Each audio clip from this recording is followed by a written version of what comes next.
NASA's Artemis missions will establish the first long-term human presence on the lunar surface. Living and working on the lunar surface will require using resources that are already present there, like water ice, which can be used for life support and fuel. The Polar Resources Ice Mining Experiment 1, or PRIME-1, will be deployed to the lunar South Pole by our commercial lunar lander partner, Intuitive Machines. PRIME-1 is intended to drill for water on the lunar surface.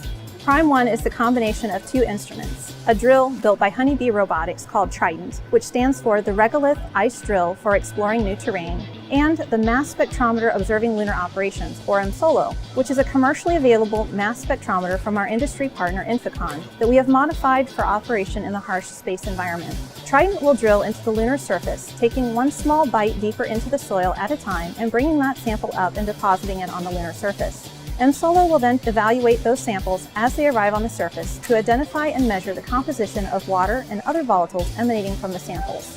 The objective of PRIME-1 is to inform NASA's plans for mining resources on the lunar surface, as well as mission operations for a future NASA lunar rover mission called Viper.